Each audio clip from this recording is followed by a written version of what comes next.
Hey girls, again, sorry to be missing class, but this video should suffice and you should learn everything awesome today. So anyway, so let's look at, first of all, before we get into the notes, I want to kind of go over the yellow worksheet that you were handed out. This is really kind of meant to be kind of a warm-up before the lesson. So I would recommend listening to my explanation of it and then stopping this video and finishing the yellow worksheet. And you can work with partners if you want, you can work together. There's just kind of a practice on practicing the power rule with exponents. So it's meant to be kind of a chart almost, where the first column here is just the starting form. So it's just, they call it the reciprocal radical form, which is kind of a very intense term, I think, but it really just is meant to be just the way a term would start out looking. So for instance, 1 over x squared. Okay, this is my example I made up. And the second column is still the function itself, not the derivative, written as a power form. So you want to rewrite it as x to something. So in this case, 1 over x squared would become x to the negative 2. And the next two columns move into the derivative.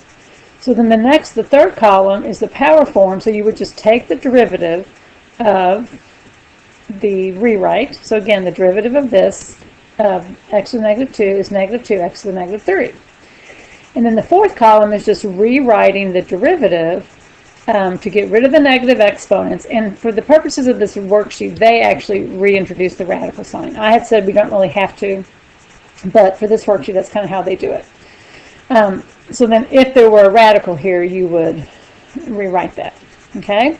So for instance, if the columns are blanked out, like with this first example, then you just provide the forms that are asked for. So in this case, they just gave you 3x squared and are just asking you for the power form of the derivative, which would just be taking the derivative of that, which would be 6x. Now, the columns over here have all the answers to them. I took off the puzzle piece of it because I think that was just confusing, and honestly, it made this worksheet too easy. So just use these columns over here to find your answer. So anything you write in these blocks should be found over in one of these two columns. And you may find an answer twice and use it twice, and that's okay too. So don't like mark it out where you can't see it after you use it once, because you may use it again. So for example, if we looked at this third line here, to take you all the way through one example, to take it through this example, so 1 over x is the starting form, so then you would rewrite it as its power form, which would be x to the negative 1. Then you would go into the derivative side and take the derivative of that, which would be negative 1 x to the negative 2, and then rewrite that form to be negative 1 over x squared. Okay, so again, then you would find these values over in this section somewhere, just to make sure you did it correctly. So go ahead and finish the whole worksheet. A couple of them get a little tricky towards the end, but like I said, you can work together if you want to. I do recommend stopping the video now, though, and trying to complete that yellow worksheet, because it's kind of a good warm-up. Okay, and I'll see you at the notes. Okay, so hopefully you did the yellow worksheet. If not, you're just continuing with the notes, which that's okay too, I guess. So the main focus of today's lesson is applying the power rule to our derivatives with business applications. So I just wanted to quickly run through this problem. We've done it before. We did it in chapter 2, I think. But it's just kind of to review the relationships between revenue, profit, and cost, because we're going to use those again.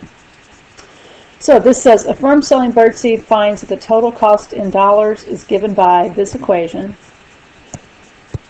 Management plans to charge $34 per unit for the food. What is the revenue function?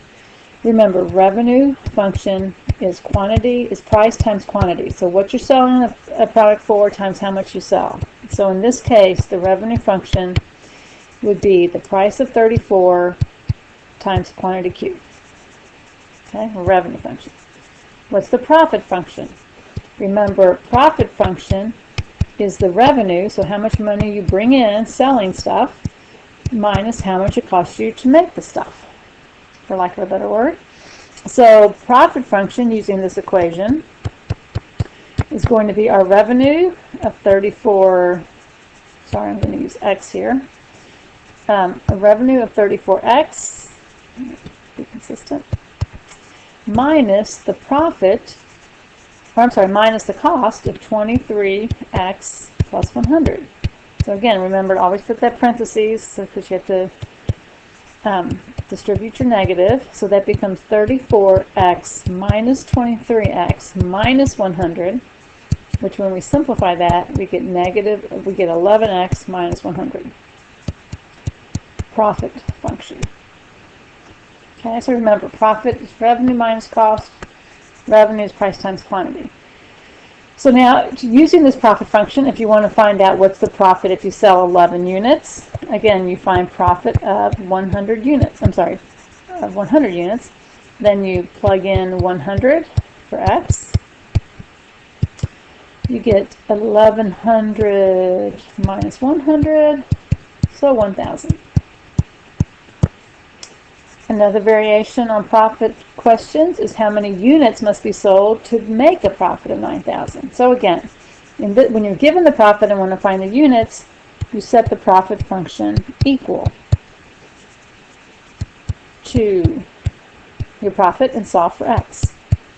So in this case, we get 9100 equals 11x divided by 11,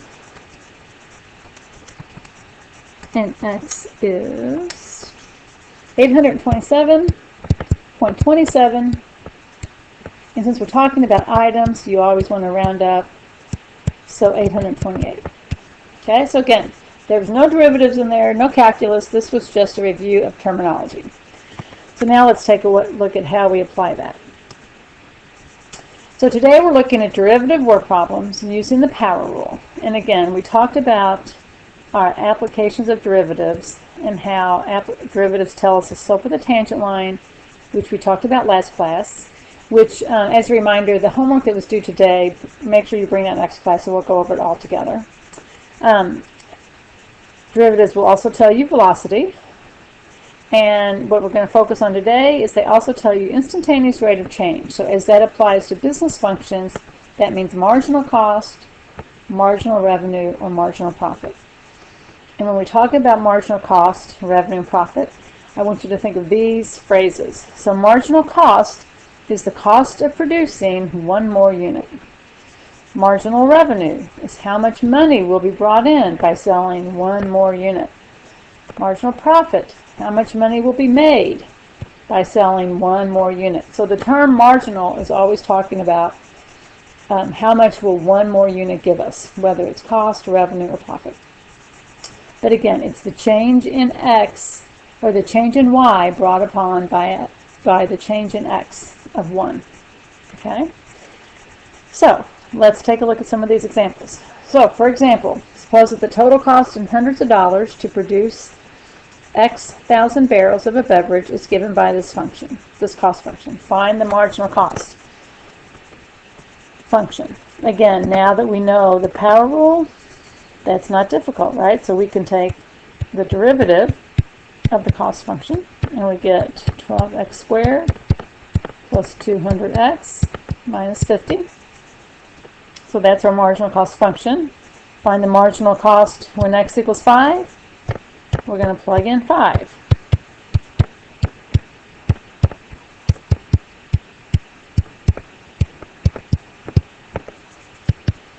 $12 times 25 is 300 plus 100. I'm sorry, plus 1,000 minus 50. So we get 1250.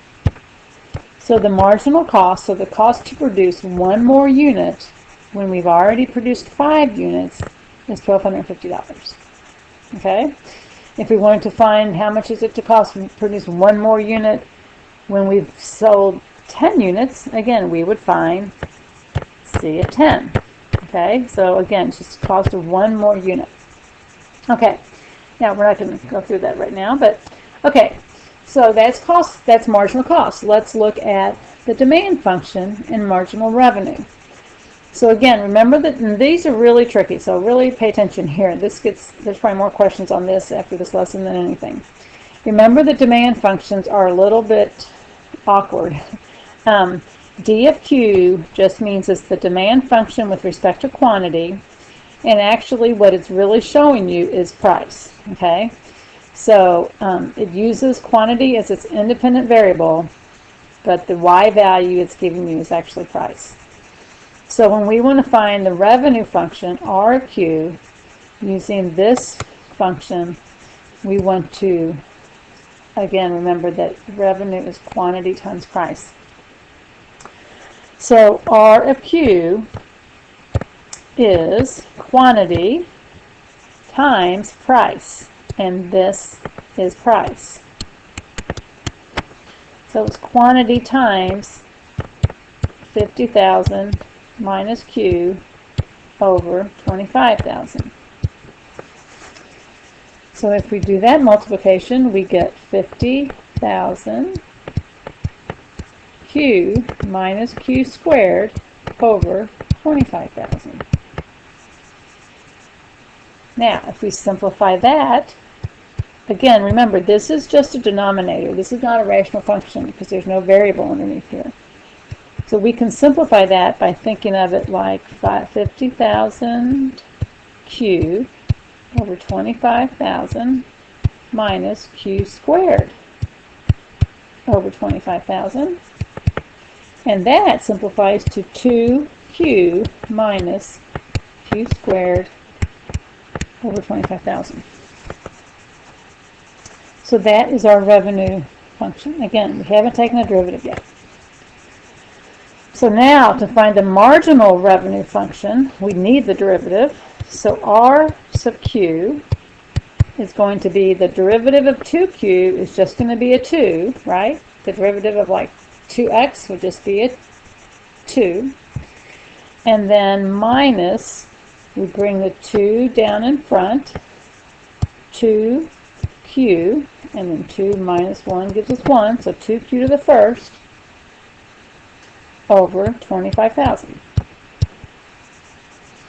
Okay, now we can simplify that by saying 2 minus Q over 12,500. So that is our marginal revenue function. Okay, again, don't let those fractions scare you. Marginal revenue when Q is 10,000, sorry. We just plug in 10,000 for Q. And if you put that on your calculator, you get $1.20. So marginal revenue, so how much more revenue are you going to bring in when you sell the 10,000th item? It's going to be $1.20. Okay, so you might want to rewind this and look at it again if that math is a little confusing to you. Okay, so marginal revenue, Q equals 10,000 is 120. Well, let's look at another example. So suppose the cost function for the previous example, so we're going to go back in a second and get what we just looked at. Suppose the cost function for that previous example is this equation. Find the profit function. So remember, profit is revenue minus cost. So we need to go back and get that revenue function, which was 2 minus Q, or yes, let's get the revenue function itself. 2Q minus Q squared over 25,000. So we can write 2Q minus Q squared over 25,000. So that is our revenue function.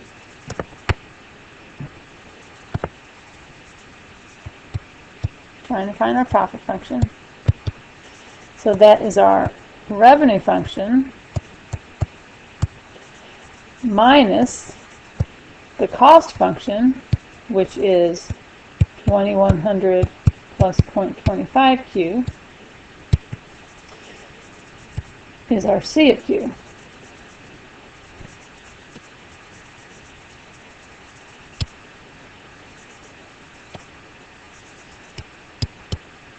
So we've got revenue minus cost. So now to bring it all together, for profit, we're going to combine like terms. So if we look at this, let's see, 2q minus 0.25q is going to give us 1.75q, right? So like $2 minus quarter gives you $1.75. And then minus q squared over 25,000, that doesn't combine with anything. And then minus 2,100. So that is our profit function. Kind of strange looking, right? But that's our profit function. We want to find the marginal profit function. So we're going to take the derivative of our profit function. So again, even though the numbers are strange, we know how to do this. So 1.75q, the derivative would just be 1.75 minus 2q over 25,000. Again, here our index is 2, we bring it down in front, and then we subtract 1 from our exponent, so we get this. And then minus 2,100, the derivative of a constant goes away, right? So this is our derivative. We can finish it up, we can simplify it a little bit by saying 1.75 minus 25,000 divided by 2 gives us 12,500. So here's our marginal profit function. Find the marginal profit when Q equals 15,000. We plug in 15,000 for Q.